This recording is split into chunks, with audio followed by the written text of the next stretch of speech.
Picture this: London, 1888. A thick fog creeps through narrow cobblestone alleys, gas lamps flicker weakly against the darkness, and footsteps echo in the silence of the East End. The smell of damp stone and coal smoke fills the air. Then a scream shatters the night. A woman's cry, cut short by something sharp. Imagine standing there, hearing it, but not knowing the monster who lurks just out of sight. Jack the Ripper.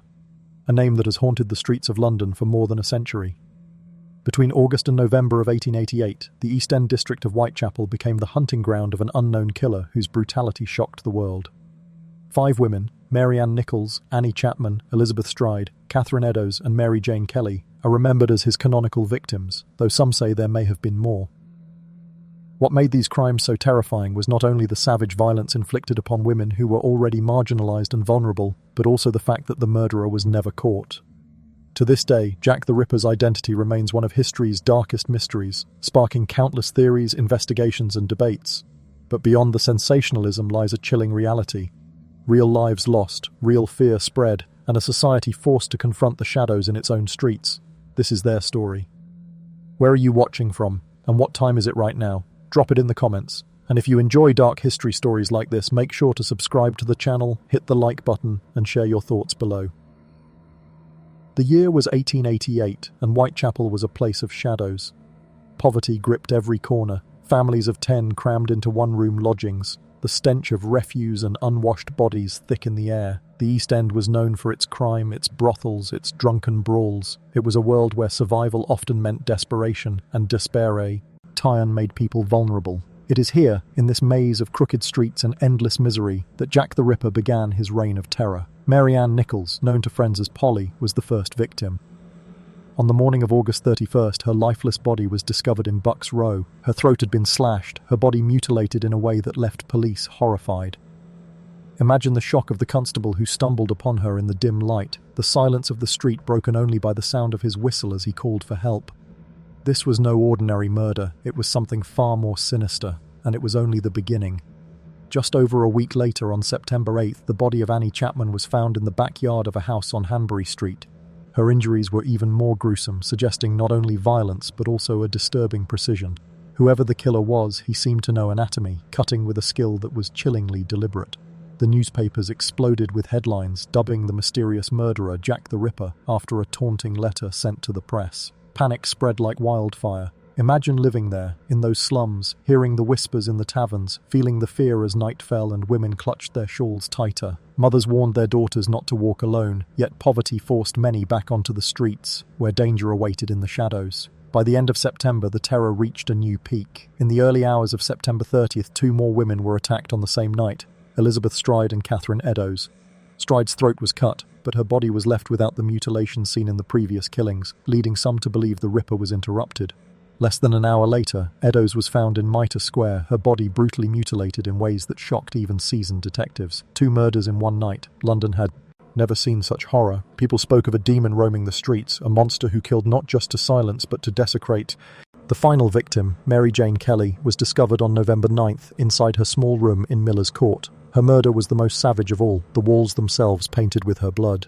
When the police entered, even hardened men turned pale at the sight. It was as though the Ripper had unleashed the full extent of his madness in that room, leaving behind a scene too gruesome to put into words. But here's the chilling part. After Kelly's death, the murders suddenly stopped. No one knows why. Did the killer die? Was he imprisoned for another crime? Or did he simply vanish back into the fog, his thirst for blood somehow quenched? The unanswered question has kept historians, criminologists, and conspiracy theorists debating for generations. Yet for those who lived in Whitechapel, the terror never truly faded. Imagine being one of those women, knowing a predator was out there, knowing the police could not protect you. Each night was a gamble with death, and many had no choice but to risk it. The police were desperate, yet hopelessly outmatched. Detectives patrolled the dark alleys of Whitechapel, lanterns swaying as they searched for clues. But Jack was always one step ahead. Witnesses gave conflicting descriptions. Some spoke of a man in a dark overcoat, others of a figure with a wide-brimmed hat, and still others insisted they saw nothing at all. The fog of London seemed to hide him, as though the city itself conspired to protect the killer. Letters began arriving at police stations and newspapers, taunting the authorities. Some were crude hoaxes written by pranksters seeking attention, but a few carried a tone so sinister, so detailed, that investigators feared they came from the Ripper himself.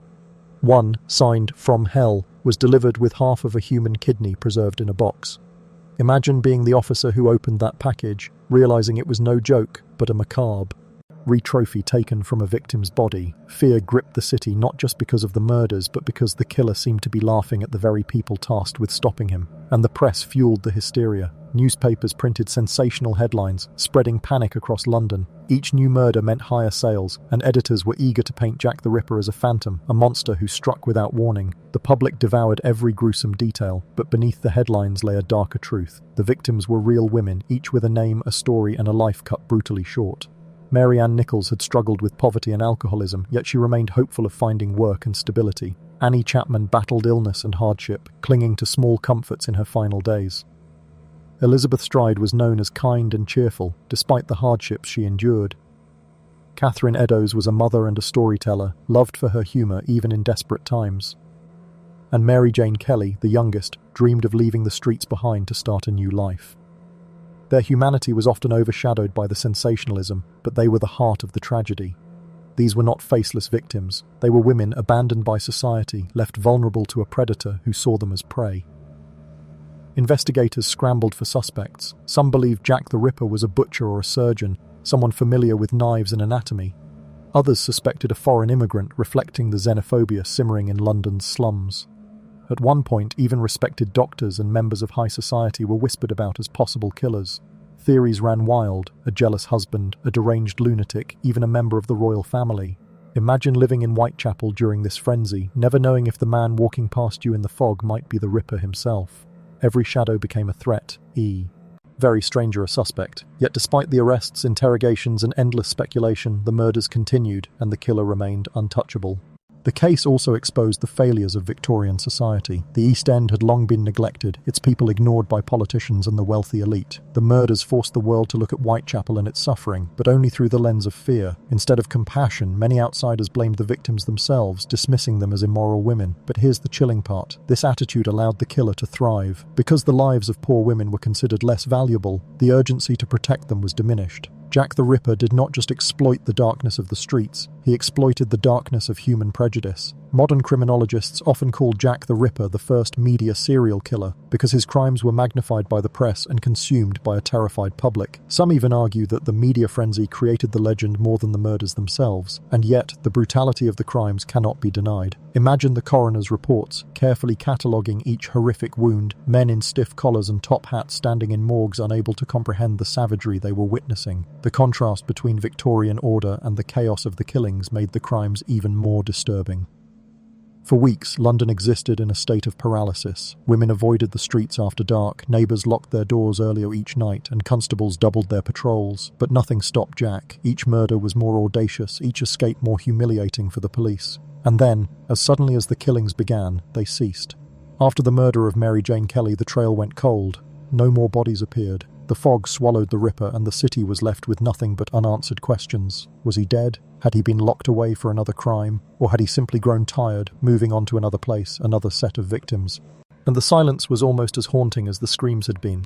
But the mystery was only beginning. Theories multiplied with each passing year. Some believed the Ripper was a failed medical student, others a deranged barber, and still others insisted on conspiracies involving Freemasons and royal cover-ups. Hundreds of books, countless documentaries, and endless debates have tried to unmask him. Yet the truth remains elusive. Imagine the frustration of generations of detectives and historians poring over yellowed police files, faded witness statements, and grainy photographs, trying to glimpse a face that never revealed itself. Jack the Ripper became more than a man. He became a symbol of fear, of violence against women, of the failure of justice. His story is retold not because of his identity, but because of what he represents. The danger of indifference, the fragility of safety, and the shadow that always lingers just beyond the light of civilization. And while theories continue to swirl, one fact remains chillingly clear. The real terror of Jack the Ripper is not that we don't know who he was, but that he could have been anyone. A butcher buying meat, a doctor hailing a carriage, a gentleman tipping his hat in the street. He could have been the man walking right behind you, silent, unseen, waiting for the fog to rise. What made Jack the Ripper so terrifying was not only the brutality of his crimes, but the way he seemed to vanish into the night without leaving a trace. The East End was a labyrinth of narrow alleys, twisting passageways and hidden courtyards. Police could patrol one street while the Ripper slipped silently down another. Imagine the frustration of detectives chasing shadows while knowing that somewhere, perhaps only a few feet away, the killer was watching them. Each new failure made the public angrier. People jeered at the constables' show, outing that they were incompetent, that the Ripper made fools of them all. Some even formed vigilante groups, roaming the streets with clubs and lanterns, desperate to catch the killer themselves. But Jack was never caught. He was like smoke, seen for a moment, then gone before anyone could grasp him. The victims themselves were buried in simple ceremonies, often attended by few. Poverty had stripped them of dignity in life, and society failed them even in death. Yet their funerals drew whispers, tears, and questions. Who would be next? Women walked in pairs whenever possible, holding each other's arms as if unity could shield them from a knife in the dark.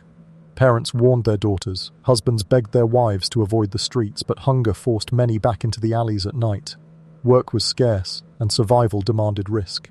The Ripper preyed on that desperation, and it is here that his legend turned from simple crime to nightmare. Imagine being forced by poverty to make choices you knew could cost you your life. That was the cruel reality of Whitechapel.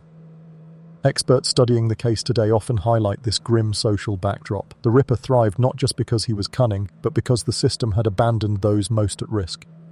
In a way, Jack the Ripper was the face of Victorian London's hypocrisy, a city that presented itself as the height of civilization while ignoring the suffering of its poorest citizens. The East End was a world apart from the wealth of Westminster and Kensington, yet only a short carriage ride away. The murders forced polite society to glance at the misery they usually pretended did not exist, and when they looked, what they saw horrified them. The murders were savage, yes, but what truly haunted the city was the realization that such horror could happen so close to home. The investigation itself became a circus. Each letter signed Jack the Ripper was published in newspapers, drawing both fascination and fear. Some letters dripped with cruel humor, others with graphic threats, as though the killer enjoyed watching the swans. IT tremble. Scholars still debate which, if any, of the letters were genuine, but in the moment they deepened the terror. The Dear Boss letter first gave the killer his infamous name, and once that identity took hold, it could not be erased. Jack the Ripper was no longer just a man, he was a phantom haunting London. The more the press wrote about him, the more powerful his legend became. Imagine the long nights of policemen waiting in alleys, their breath clouding in the cold air, ears straining for the faintest sound of footsteps. They knew he would strike again, but they did not know where or when. That sense of helplessness seeped into the hearts of ordinary Londoners as well. The murders created a psychological wound that bled into every household conversation, every walk home in the dark, every sudden scream or cry in the distance. Whitechapel became more than a place. It became a symbol of fear itself. Even decades later, long after the killings had stopped, the case haunted the imagination of writers, filmmakers, and amateur detectives. Sherlock Holmes was born in the same era, and many saw him as the detective who might have solved what the real police could not. But Holmes was fiction, and Jack was chillingly real. The truth remained locked away in unsolved files, buried under speculation and myth. Yet the fascination only grew. Why? Because Jack the Ripper represents the perfect storm of fear, an unknown killer, defenseless victims, gruesome crimes, and the eternal question of identity. It is a story that refuses to die because it touches something primal in us, the fear of the dark, the terror of the unseen predator. But here's the most disturbing thought. Jack the Ripper may not have been unique. Other killers likely stalked the streets before him and after him, but they did not gain the same notoriety. What set Jack apart was timing, media, and mystery. His crimes coincided with the rise of mass newspapers, and the foggy Gothic setting of London made the perfect backdrop for terror. His legend was built not only on murder, but on narrative. In this sense, Jack the Ripper was as much a creation of society as he was of his own madness. And so each retelling of his crimes becomes a reflection of our own fears. We project onto him our worries about safety, about justice, about how thin the line is between civilization and chaos. Imagine if Jack were alive today, in an age of cameras, DNA testing, and digital surveillance. Would he have been caught? Or would he have found new ways to hide, exploiting the anonymity of modern cities the way he once used London's fog? The thought is unsettling because it suggests that the true danger is not just in the killer himself, but in the gaps of our systems, the blind spots where evil hides. As the murders reached their bloody climax, the city of London seemed caught between hysteria and exhaustion. Each new dawn was greeted with dread. Had the Ripper struck again in the night? And if not, when would he? Newspapers printed sensational headlines, and rumours spread like wildfire. Some claimed to have seen him, a shadow darting across an alley, a man wiping a bloody blade in the fog. Others insisted he was a butcher, a doctor, or even a policeman himself, but in truth, no one knew.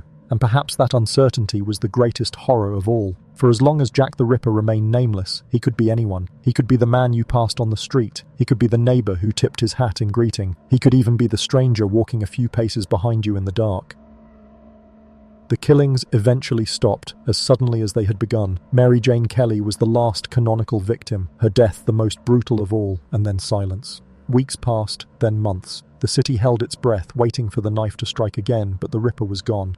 Some believed he had died or been imprisoned for another crime. Others whispered that he had fled to another country, ready to begin again in some other unlucky city, and still others believed that he simply chose to stop, having satisfied whatever dark compulsion drove him. That mystery has never been solved, and perhaps it never will. But what remains is the legacy of terror he left behind, a legacy that changed London forever. Imagine being a child in Whitechapel in 1889, walking past the corner where one of the victims was found, hearing your parents whisper about the murders. Even after the blood was washed away, the fear lingered. It became part of the city's memory, passed down through generations. To this day, tourists walk the streets of Whitechapel on guided tours, tracing the killer's footsteps, staring at the cobblestones where innocent women lost their lives. The horror has become history, and the history has become a story retold again and again, each time reigniting the same uneasy fascination. Historians now argue that the obsession with Jack the Ripper reveals more about us than about him. Why do we still care about a killer who lived over a century ago? Perhaps because his crimes strip away the illusion of safety we like to build around ourselves. We tell ourselves that the world is orderly, that justice prevails, that monsters live only in nightmares. But Jack reminds us that monsters can be real. They can walk among us. They can hide in plain sight, shielded by darkness and society's blind spots. That truth unsettles us, and yet we cannot look away. The Ripper case is not only a story of death, but of humanity's endless search for meaning in tragedy.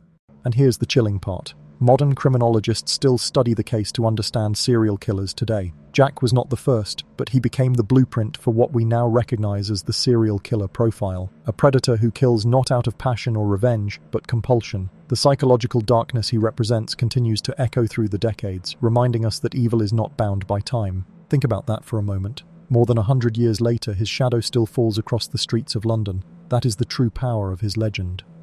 So what lesson do we take from this dark history? Perhaps it is that society cannot afford to ignore its most vulnerable. The women Jack preyed upon were not wealthy, not influential. They were poor, desperate, forgotten by the system. Their deaths shocked the world precisely because they exposed the cost of neglect. Poverty created the perfect hunting ground for a predator, and the city only paid attention when the bodies began to pile up. In that sense, the story of Jack the Ripper is not just about one man's evil. It is about the responsibility we all share to protect those most at risk, to refuse to turn away when suffering hides in the shadows. And so, as we close this story, picture yourself walking through those same foggy streets of Whitechapel. Imagine the chill in the air, the echo of footsteps, the flicker of a lantern. You feel the unease of eyes watching from the darkness, and you realize that fear is timeless. That is why Jack the Ripper's story still matters. It is a warning, a reminder, and a mirror reflecting the darkest corners of humanity. Before we end, here's a quick note for you. If you've watched this far, you're the kind of person who appreciates deep, unsettling stories from history, and I'd love for you to be part of this journey with me. So tell me in the comments, where are you watching from and what time is it right now? Also, if you enjoyed this story, make sure to subscribe to the channel, hit the bell icon so you never miss an upload, and like the video to support more dark history content. Your feedback means everything, and I'd love to know what other chilling stories you'd like me to cover next. Because, as haunting as this story is, it is only one among many, and together we will continue to uncover the shadows of history, one story at a time.